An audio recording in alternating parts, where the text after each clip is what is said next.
Good evening, everyone, and welcome to our Wednesday live talk. This time I have an amazing panel um, here with me, and we are looking into discussing a very interesting topic, which is about grades or skills, competencies, or really it's about the marks, and also about how those marks and how our attention to the grades changes really the way we look at education and how can it be different. So we would like to bring you a new perspective in and share with you how we look at it from the different perspectives. So let me start introducing the panel.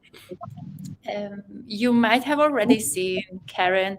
She was already one of our guests. And if you haven't seen that live, do check it out for the amazing story that she shared about her journey and how she started her business, which is called Flourished Minds and helping loads of kids and schools.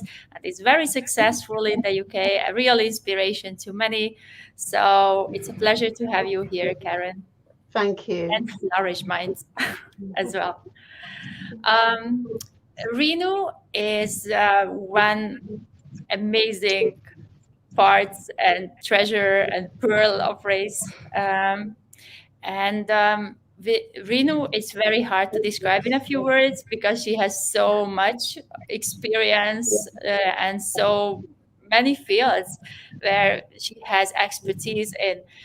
But I think I would highlight tonight that Reenu was a teacher, and right now um, she works with companies as well as parents, as well as people who are struggling, as well as supporting people all around the globe with all the skills that she has. So, mental health, let it be positive psychology, or coaching, or mindfulness, she is there. So, it's very good to have you, Reenu. Thank you very much, and gratitude for introducing me with so many angles. Thank you very much. Thank you. Glad to Of be here. course, well deserved. Well deserved. Oh, it's hard to choose Janani and Habibah, so I just maybe do alphabetical now and go with Habibah, not the doctor. And even the doctor starts with this. So, yeah. Dr. Habibah is a very interesting personality, has an amazing vibe. Anybody who haven't yet talked to Habibah, please do make sure you reach out and you have a conversation. You will talk to somebody who has a background in dentistry and is a lifelong learning enthusiast. The way she is teaching her own two kids, very, very different from what I have seen from other parents. And she was previously managing Future Learning Lab, an amazing initiative in Dubai.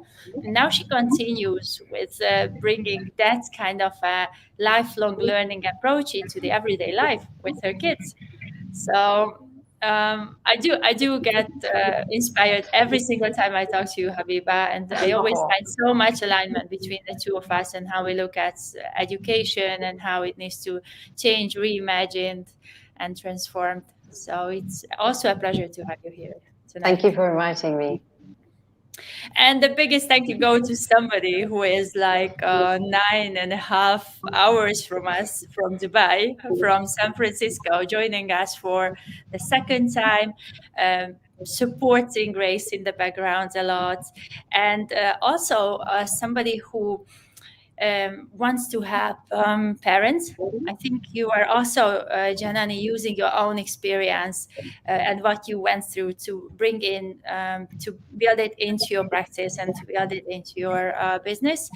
And when you are supporting parents and the kids, you are also looking at the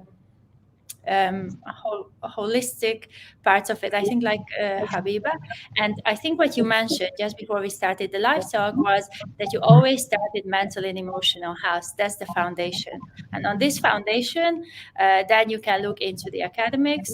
But this is what brings us together. So it's really interesting and at the same time not very surprising that this is where we are start. Our foundation is very different from the foundation that teachers have. in the class, and that's not teacher's fault or any of that, but it's just a different approach, and this is a different approach we are talking about tonight. So let Thank you, me Beatrix. of course, let me just pause here, stop talking for a bit, and hear from you and flourish mind, Karen. Sorry. So I'm pausing a bit just to hear from you and flourish minds, because I do remember you said we start with laying the foundation, and we start by listening to Yeah. their stories. So I And think, excuse me, I think most children are used to being told what to do and told how to learn and told how to behave. So I think they get a shock when we go in and have a very different approach, which is tell me what you want in life, tell me what you're great at, tell me what you love doing, and tell me what your talents are, and tell me what you would, if there was no barriers, there were no barriers whatsoever, what would you love to do? And when they tell us, so I had a young boy who said, I want to be an astronaut, miss. And rather than hearing, don't be silly, you can't be an astronaut, we are great. What do we need to do? What do you need to do to become an astronaut? So, sometimes, most times, it will lead back to academics, but only when the child recognizes that. So, what do I need to be an astronaut? Well, what do you think? I might need maths, or I might need, but it's never ever our starting point. So, our starting point is to shine a light on their brilliance, whatever that might be. And it's just a beautiful way and an easy way for us to get the best out of a child and start those lovely conversations, those really open conversations. yeah, and this is exactly the point where I realized, while I was listening to you, how I misintroduced the topic at the beginning.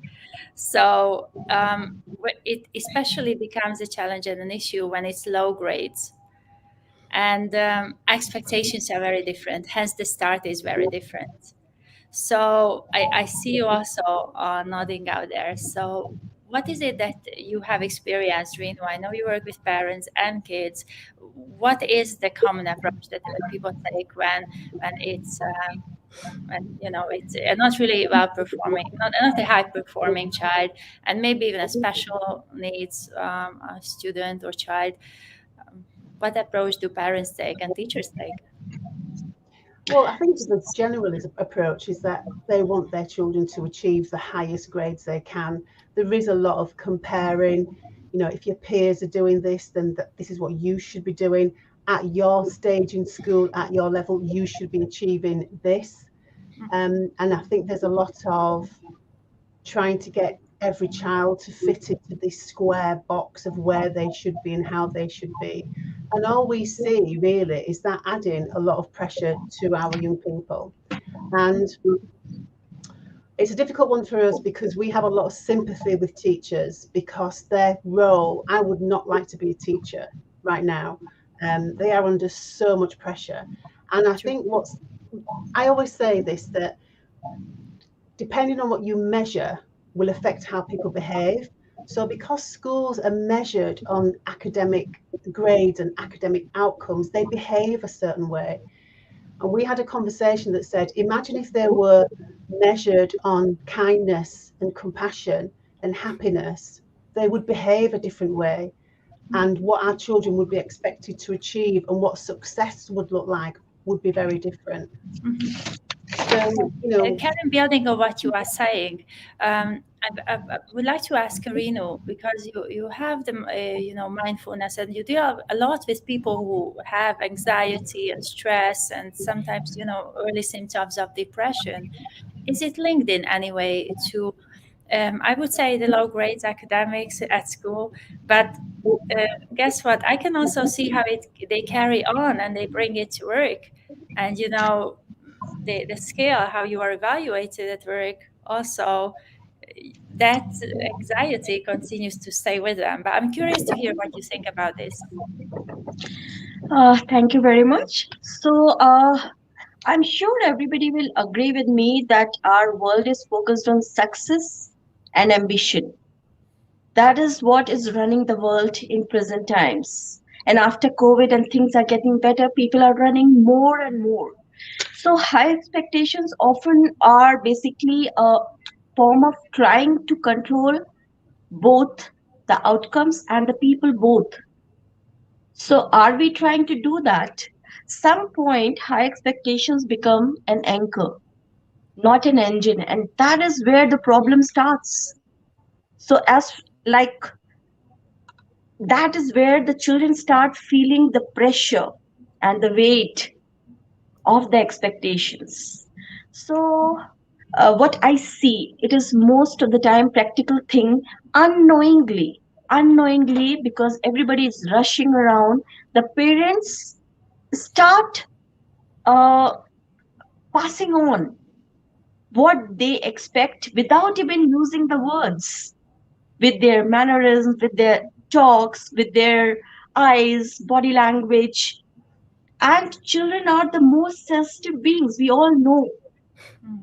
And they, because they have got less distractions, they have got very few things which they, at that age, like if we think about grade early years, or maybe year 6, 7, 8, till that time they have got certain distractions, certain expectations, they are working in between that and what they want to do, struggling to find out what they want. So in that, if parents are bringing in unsaid expectations, not in a word format, that puts extra pressure on children unknowingly. And when we talk to parents, they say, no, we are not. And whole issue is about that. It's not about uh, that knowingly you are doing. That unknown space is the whole issue. If you realize and agree that yes, it may be, and that's where mindfully conscious parenting helps, where you are just slowing down a bit and Yes. being aware. This awareness is key. So let me just ask the parents here. So let's start with Habibah. Habibah, how do you bring in this, and how do you notice this happening in your parenting, in your day-to-day parenting? I think Reenu hit the nail on the head there about words. Communication is key. And I think keeping in touch with your child, what's going on with their child, what's going on with their daily lives, their friends. I'm not saying be nosy where you have to know every single little thing, but to be interested, to show that you have an interest in your life. The children at a certain age, before they reach 16, 18, whatever you want to call it, they need a level of guidance. And that guidance, as the years go by, it changes. But I think that in order to be able to guide a child, you need to know what's going on with them. And therefore, that's where communication comes into it. And I think that, unfortunately, we live in a world where material wealth and certain social expectations, keeping up with the Joneses, is what sort of drives us to do and with what we're doing. And we can get distracted and neglect our children to a certain degree. We all do to a certain degree, even those who work and those who don't work. But I think it's important that we need to bear in mind that our kids need us. We need to be there to guide them in order to be able to facilitate that journey, that lifelong journey of learning, that love for learning, and the need to learn, and that need that they need to keep up, that they will need to have for the rest of their lives. That it's not just just get your your GCSEs, your SATs, whatever, done and dusted. That's it. Then you can do what you want. It's a case of an attitude, a persona that they need to have that sets them off for the rest of their life. So that they're able to cope with the constant changes in life that are in our control and out of. Yeah, so that learning goes on. And when we say learning, I'm just wondering, and maybe Janani, you have a good understanding about it, is that, and all of you, that when we say learning, just the word learning, it just brings so much negativity, in so many. it might just be my perception of it. I love the word learning, but I worked on it. I redefined it for myself. But do people always pay attention to it? So it might even start there. And because they limit the learning to the classroom and only to the academics, whereas I think we are here from you, Janani, you can also learn about how to nurture those habits to keep a healthy life, to pay attention to your emotions. You can also learn about your body and how your body responds to different experiences. Right, absolutely. I do want to agree to what Karen, Habibah, and Reenu mentioned earlier, especially that open communication. I think, in my opinion, a lot of parents' expectations come from their own conditioning, and they miss out on where their child stands today and how they can. I don't even want to call it expectations. It's more, like a collaborative way of setting goals, like talking to your child and finding out where they are today and where they want to be tomorrow. And then let's set some goals around it and work towards it. Right. And when you say learning, it could be intimidating when it comes to in connection with academics. I think that's why learning becomes intimidating for a lot of children, because there's grades, you're being judged, you're being, sometimes they label themselves saying that I'm a bad kid, I'm not very intelligent. That's when learning becomes intimidating. So we need to bring in this idea of joy with learning. You bring in some amount of passion with learning, and then your whole mindset changes around. You don't think of you're being graded or judged, but you think of, hey, I'm very curious to know about what this is all about, how I can improve myself, to learn more about this. So really focusing on the inputs and the process of learning. And when I talk about inputs, I see grade as just an outcome of something, right? So we kind of given a lot of inputs. To me, those inputs are like love for learning, curiosity, and an attitude of sharing, caring, and kindness, and also respect for learning. So, as Habibah mentioned, these are something that will stick on lifelong. So, in future, even as an adult, when you're trying to learn something new in life or face a new challenge, these basic building blocks can really help with just the learning process.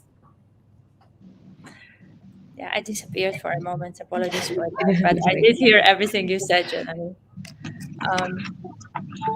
It was a battery issue, all sorted. So yeah, with when you said learning and generational, and also it's breaking the cycle. That's what I had in mind, and when I was trying to visualize it, I was thinking of, we are really breaking that maybe centuries old pattern that learning is limited to, learning is only means this, and we are redefining learning for ourselves. So what was the moment in your life when you redefined learning and you started to become more curious, less judgmental? It became easier to let go of um, expectations, to let go of things you were holding on to, and you just opened up to learning as an experience. When was that moment for you, Habibah? I think for me, it was when I was teaching undergraduate dental students. I think I expected others to have the same passion and zeal for learning like I had. That came, I wouldn't say naturally, that I acquired while I was growing up for many, many reasons, mostly to get away from my parents. But it was it was a case of, I thought that others would mirror that, and they didn't. And these were so-called adults who were supposed to go out into the real world and portray a certain persona of responsibility, of knowing, etc., etc. But what I discovered was that it was literally a case of undergraduates learning from inverted commas for the sake of learning, or knowing what they had to in order to achieve a certain expectation, and then that was it. And obviously, when you're dealing with the human body and the medical field or medical health, and you have others, you have the well-being of others, mentally, physically, emotionally, in your care. It's very discerning, very worrying to think that they are going to go out in the public and be a representative of that, when indeed they actually know little or next to little, about what actually is required in order to benefit the client or patient that they're supposed to be dealing with. So that's when I realized that that's when I started to question where everybody was coming from when they were going along their educational journey. And also the fact that they neglected people's, or their clients or customers or patients, as you want to call them, their emotions and their needs when dealing with them as a patient. It was just dealing with a toothache, or putting it simply, or dealing with X or dealing with Y. But they never spoke to the person as a human being, to involve their emotion and what was going on and around them, to even think about how that would affect what their actual physical need was at that moment. And for me, that's when I sort of a light bulb moment, for want of a better word, to think when I realized that, people really are so tunneled vision in their thinking of trying to achieve whatever their parents want them to do, what they think people want of them, that they actually neglect other aspects of their education, whether non-academic education, as I'm sort of referring it to as, or life, basically, in order to be able to progress successfully, I'd say. Yeah. While I was listening to you, Habibah, I remembered Karen's story. I keep referring to it, an amazing, inspiring story where it was really, I'm a human, and this is what I experienced. So, Karen, what was it for you?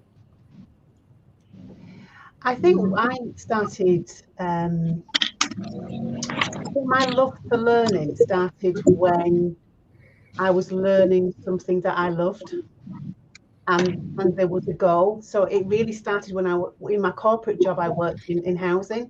And when my chief exec wanted me to go back to college to progress my housing career, that was one. And then the other thing was when I started to train as a coach.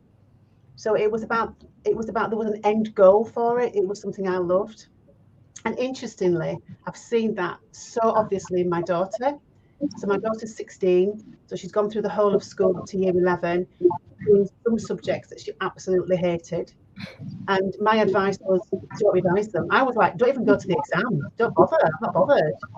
You've got the subjects that you love and you want to get you into sixth form. Let's just focus on those. Now she's in sixth form. She's studying 3 subjects that she absolutely loves. She's become more self-aware. One of them is psychology, so she's thinking about how she thinks and how she behaves and how she and she comes home now and tells me about school. I don't have to ask. Previously, I'd ask, how was school today? I was all right. Now she comes home, she tells me about psychology, all the experiments that they've done. And I think it is that, isn't it? It's about, can this take me to somewhere that I want to be? And seeing the relevance of it. What is the point of trigonometry? I still don't know. Never use it. I still don't know. And I think it's just finding that balance. But I think it is, for me, it was when my learning was linked to something that I loved and wanted to achieve. And that's when I realized actually that I was quite clever after at school being told the total opposite. So talking about low grades, I left school with no grades, but have still achieved, as you know, Beatrix, so much. We've got 2 really successful companies, but I left school with nothing. So, yeah. True. And when you say that school is really the opposite, and listening to you, I noticed that it's about the needs. We are not aware of our own needs, and we are not interested in the needs of others. This is something, it was an aha moment now that I realized, now that I was listening to you. So, Janani, what was that moment for you that you can recall, or one of those moments when it kind of transformed for you and you started developing a passion for learning? Or maybe it was always the case. Well, not when I was young, and when our education system was more grade oriented. It's funny because our grades used to be announced openly. They just call out on your score out of 100. Sometimes those are negative numbers, and it is so embarrassing, right? So you are under tremendous pressure to do well, not because you are passionate about learning that subject. You could be, but the additional pressure of getting good grades has always been there. I would say that, just by observing children, is when I realized, as Karen mentioned, when they love what they're doing, they are so focused, so determined. I mean, there could be a lot of distraction around them, but they are so tuned out of it, and they are so dedicated. They don't need reminders to do that work. They just are on it. So that kind of triggered me that, you need some level of, when I mentioned those inputs, you need that level of passion, interest, curiosity to get yourself involved with something. And then there's pure joy of learning. So a lot of times I do tell my children, when they say that math is boring, or I'm not too excited about this test coming up, I tell them that don't worry about the test or the results, right? Just think about what you're learning, and how you might be able to apply this in your life, especially if it's math. Why are we learning? Of course, I still don't get the trigonometry lessons, but definitely the basics that they are learning right now, we try to see where we can apply to our life. So there is some interest that kindles interest in them, and then they're able to focus on just that part, right? Just focus on what you're learning and how you can get through this, and don't worry about the results. They will happen. Yeah. A lot of it depends on parent education as well. How can they give from something they don't have, or something that they have always had? How can they change it? How do they break out from that cycle? So, how did you break out from the cycle, Reenu? This ongoing pattern of learning is a must, and we have to achieve, and it's about the grades.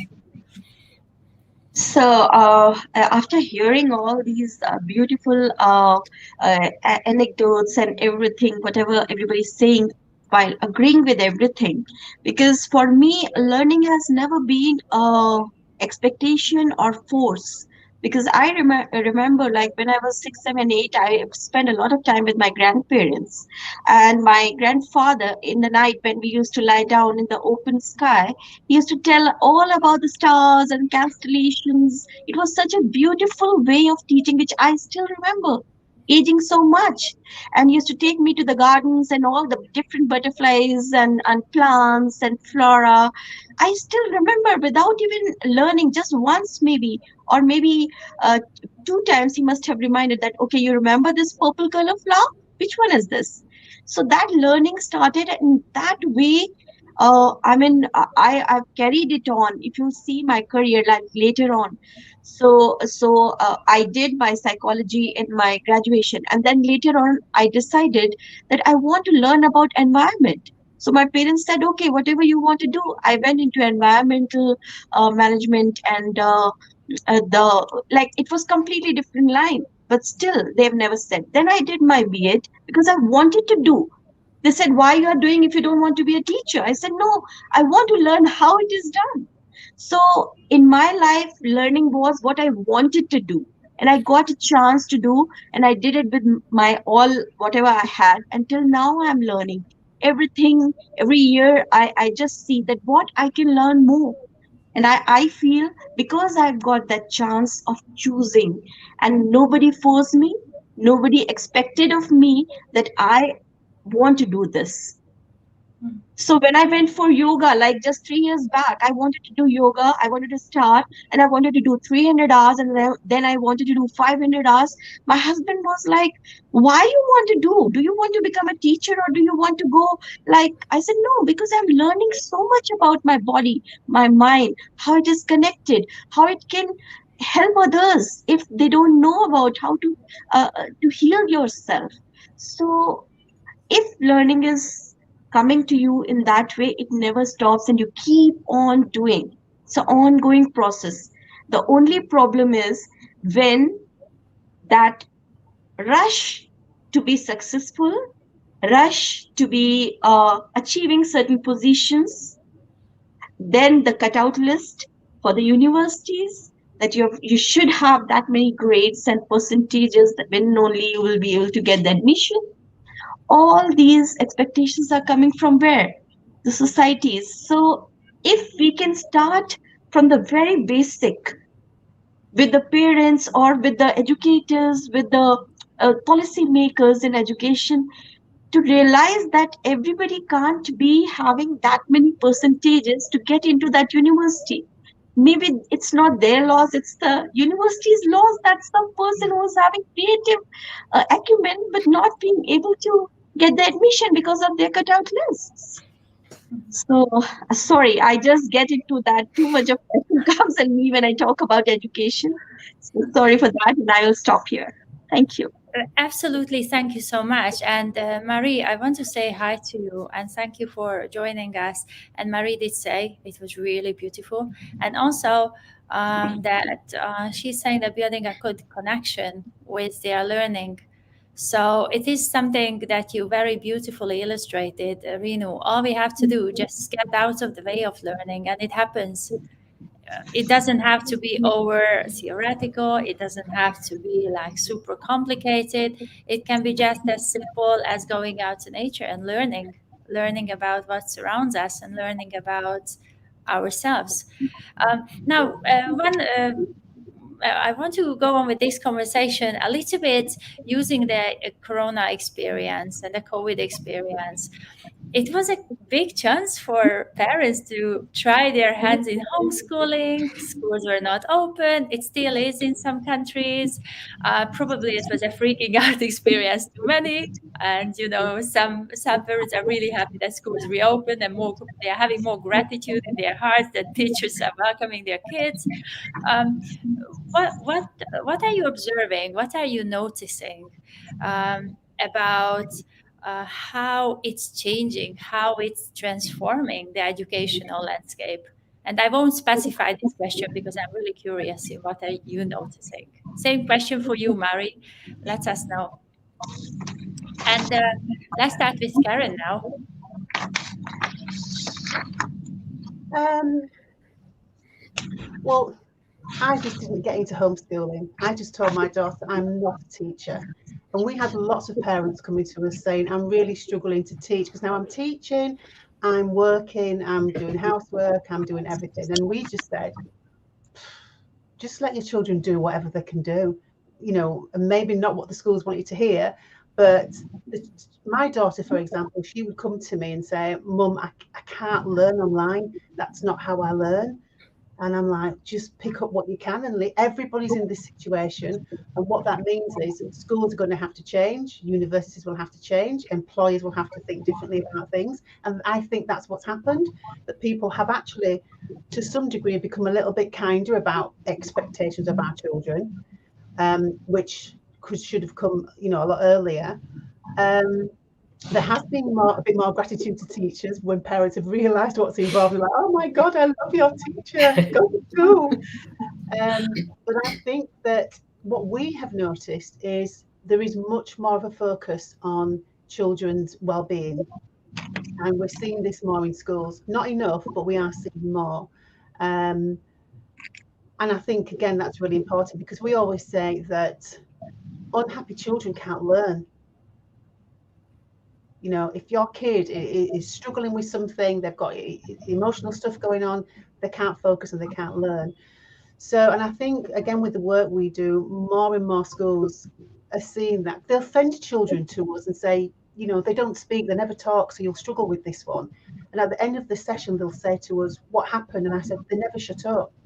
How did you do that? And so we've seen a lot more schools now, which is why we've been so successful, wanting to understand the coaching approach. I think it was Janani that talked about language.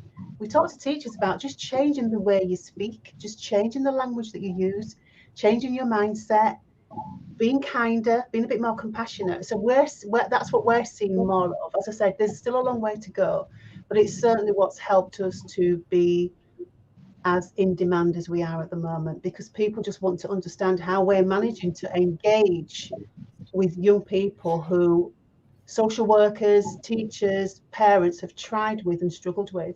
but we just have a very different approach, like you said, Beatrix.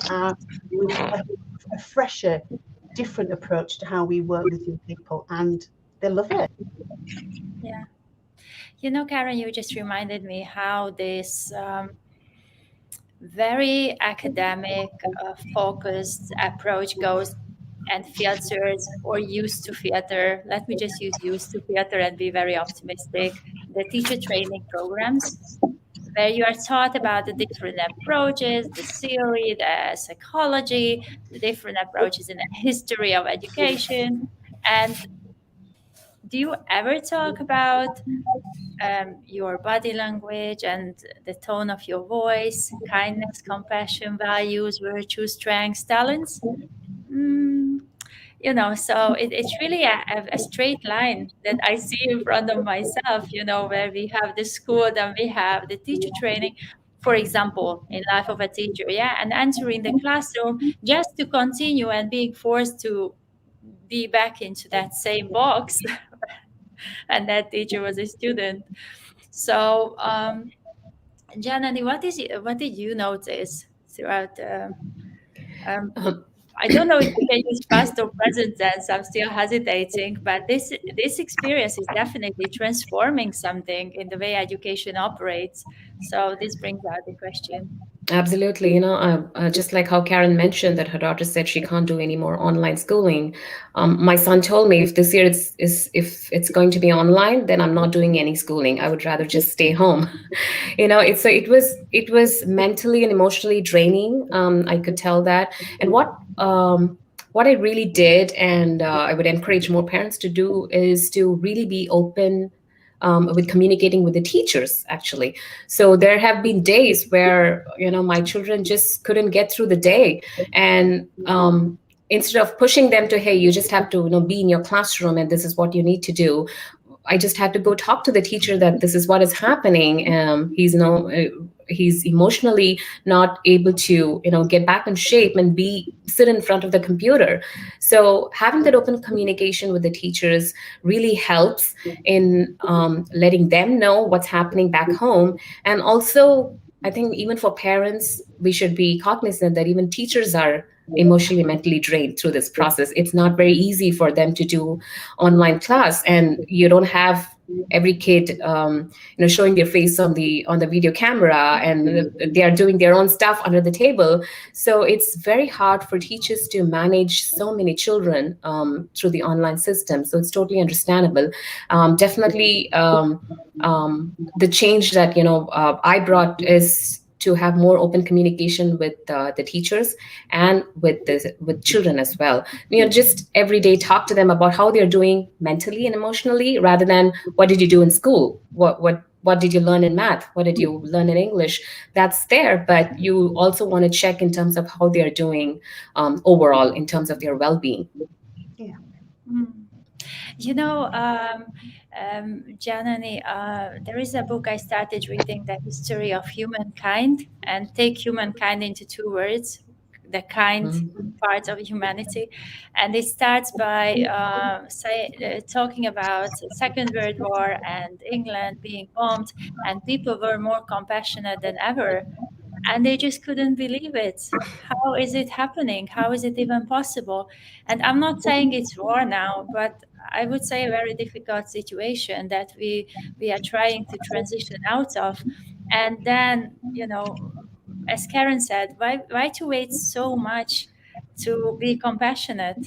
Why to wait until the extreme, until we start asking each other about how are you really feeling? So I will pull up a comment. My nephew asked me about what are you going to do, and now he joined in to say hello. So, and also passing on and asking you, Reenu, about you are just involved in, and you are in touch with so many different audiences in Dubai and all over the world. What is it that you noticed throughout the past 2 years? So here I would like to share one incident where I just couple of days back I got a chance to be in a school, and they were very less because there is an option here yet that if you want you can opt for coming to school or you can do online schooling. So I went. There were 7 or 8 children in a class. I just went and I sat with them. They looked so scared. They were wearing the mask, sitting as if they are scared. So I just asked them what happened. Their parents have told them that you have to be really cautious.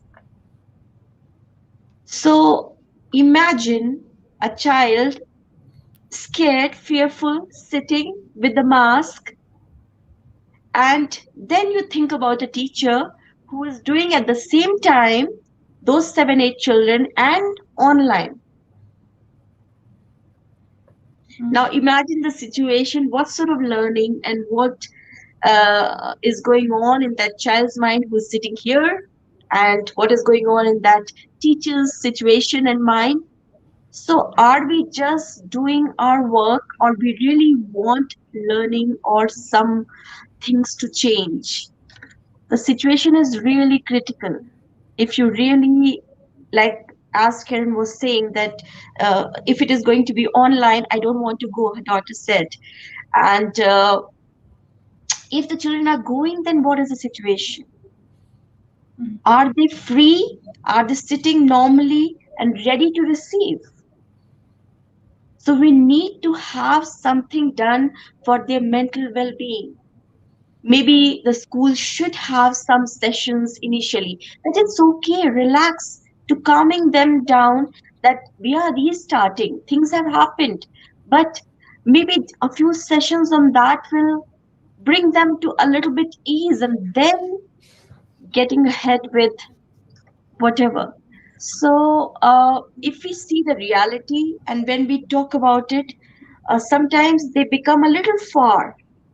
So, if we really want to do something, we need to keep it in mind that there has to be some emphasis given to the well being, to the mental health first, not as a last resort, like, okay, it has to be brought in the forefront, and something needs to be done now so that the things hopefully can start in a better ground.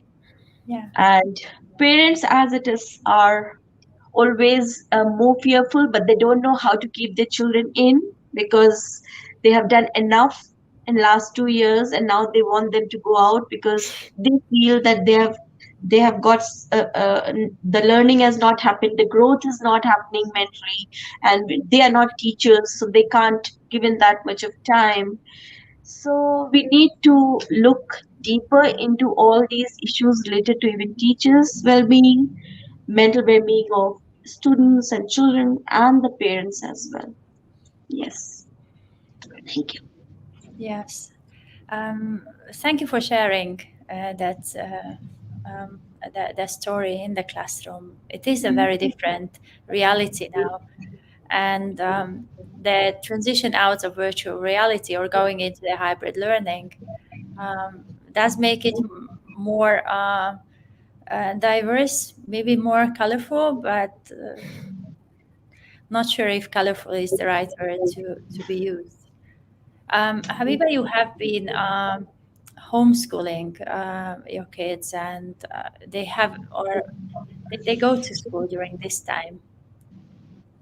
Yeah, so for me, I was, when lockdown and everything with the COVID happened, I was both a teacher and I was obviously a parent of children who went to school. And one thing I noticed was that I'd like to think I did it all the time, but I connected. I'd like to think I have a connection with my kids, and we have open communication, and they can talk to me, etc., etc. But one thing I noticed was that parents realized once they got this opportunity to connect with their kids and because of this time, the extra time that they spent with their children, that they realized that what they were learning at school was a whole pile of beep. So that they, and that we needed to maybe there needed to be some reformation in terms of the educational style possibly, or content, because they realized that their kids weren't learning anything, probably because they didn't like what they were learning, and they couldn't relate to it, or it wasn't something that they could use in their daily life. So I think one thing COVID did was make parents aware that what their kids were learning, was it of any point? And to what point, and was it to teach them all that stuff? And the other thing for me was that the way that if we had been teaching our children in schools and otherwise, the way that educating them the way we should have been, that COVID may not have been such a big problem or such a big dent in their education if we taught them to be more self-directed in their learning, that if the onus on them and the joy for them was to go out themselves and learn, and to learn what they enjoyed, it would have still continued, but in a different, and they would have been more, the onus would have been on the child more so. I mean, I suppose with the younger kids it would have been more difficult, but that process can start and can be started much earlier, so the child is more inclined to want to know and question and seek and be curious. And I think also maybe COVID for me gave me as a parent and as a teacher the opportunity to maybe build the human skills. Maybe the academic side of it took backseat, but the human skills, talking to my child, getting them to learn empathy, like all those people that who'd lost loved ones because of COVID.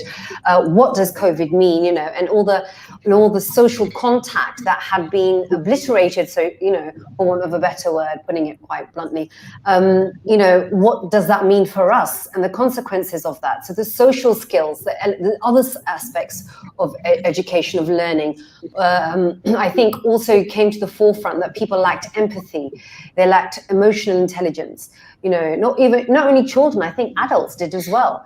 And it was a time to self-reflect, and a time to understand our own mental and social and emotional well-being and health and learning. And I think it gave us a chance to not only understand where we are in life, but also where our children are and how we go forward with that. I just like, and thank you, Habibah. I like the variety that you bring in with sharing very different, snapshots kind of the last 2 years that we have seen and we have all witnessed and connected with. We are getting to the top of the hour, and a last round of questions that I would have for you is about reminders. What kind of reminders do you have for yourself, in relation to expectations and letting go? Because that seems to be something holding together this. Let us control. Let us have the grades, because that's crystal clear. Number of points announced, easier to measure than kindness, compassion, and gratitude. So if we take a little bit broader look at expectations, what reminders do you set for yourself to let go of expectations, to go with the flow, to enjoy the moment, enjoy life and every moment it brings? Reenu? So two things come in my mind when I think about, as you said, expectations. What I want to do it consciously with me. One is be consistent with my words and actions, basically. So, and I'm going to remind that with whosoever I'm going to come in touch with, whether parents, teachers, or friends, or different circles, because sometimes I have seen that we do say that, okay, it doesn't matter, we don't expect anything from you, or we don't want you to achieve. But then your actions, you get angry when the grades are not so good, or in each subject child is not achieved. So in one place you're saying that you don't, okay, I don't care. You do whatever you want to, or whatever subject you like, you focus on that. But then later on, if you are not combining it with your action, A child gets it that you're saying something and you're doing something. So what does it mean? The added pressure is on. What should I? The child gets confused. So if you are saying that it doesn't matter, the grades don't matter to me, just stick to that, or be very clear about it, that later on you are not going to bring it out and comparing and being angry that, oh, you have not done well or something. And the second thing is that don't keep on emphasizing on winning. It doesn't matter you win or lose. If you have done enough or you have done your best, that's good enough. So these two reminders I'm keeping for myself, and in all my sessions and workshops, what I'll do about mindfulness, I'll just try to bring them forward. Yeah. Thank you. Great reminders. Absolutely. Karen, what reminders would you like to choose for yourself?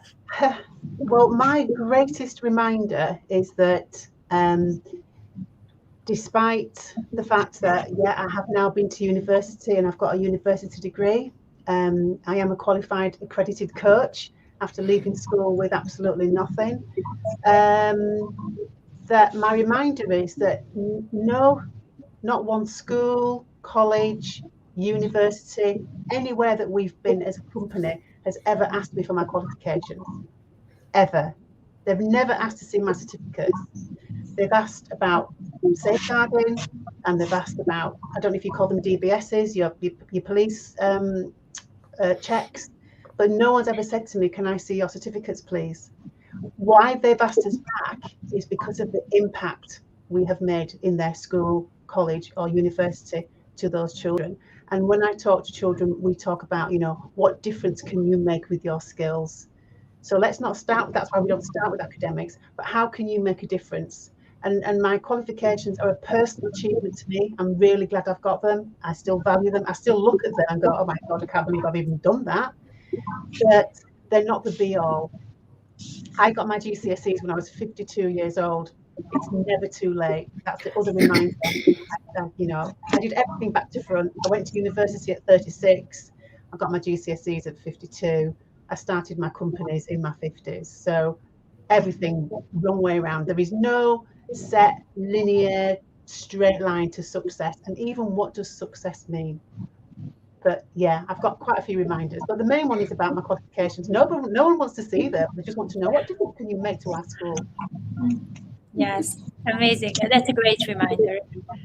It's really about who you are. Yes. Yeah. Janani, what reminders do you want to share with us? I think the top on the list is grades is more like a tool to set accountability, responsibility towards learning, set target goals for yourself, and through assessment and feedback, we kind of see where we stand. It's basically setting a path for us. In no way it's going to determine how intelligent you are, or does it question your potential or even your personality. So just want to be mindful of that. And the other important thing is kids always look up to us. They see how we react to grades. What is our attitude towards grading in general? So when your child brings in a bad grade, you really want to take a moment to pause, step back and see what's going on, rather than just asking them why this happened. Right? So always trying to have that open conversation to know what the child is feeling, because I'm sure if they have a bad grade, they're going to feel terrible about themselves. But oftentimes we forget to check on them. It's all about, oh, you didn't meet the expectations. So really take a moment to pause and ask them what's going on and how we can support them to get back on track. I think those are really important to me. Yeah, absolutely. Important to all of us. And such a great reminder, Janani. Thank you. Dr. Habibah. Reminder for me would be, it's okay to make mistakes. It's okay. We're human. This is how we learn. I think this is how you develop. If you know it all, you're not learning as much as if you make the mistakes. So it's okay to make the mistakes, learn from them and get on with it, move on, and reflect on how you could do better, and how you can improve, or and do the best that you can, and that's all you can ask. and to keep it real. I always say to my kids, just keep it real. Not that they're 10 and 8, but not that they understand what I mean by that. It's just sort of a reminder to myself, I think, more than anything. Keep it real, Habibah, keep it real. But yeah, for me to sort of, be realistic. I think we set we ourselves have high expectations sometimes of ourselves, and that's what can get us down. And I think Janani made a good point. That's how we react to maybe letting ourselves down or having a certain expectation or standard that hasn't been quite met. Maybe it was too high in the first place. Maybe you'll get there, but not just yet. And I think that for me is it's okay to make mistakes, get on with it and keep it real. Yeah. Fabulous. Thank you so much, Dr. Habibah. It was absolutely, I feel, a very rich conversation. So many thoughts, really. I'm very proud to have you all.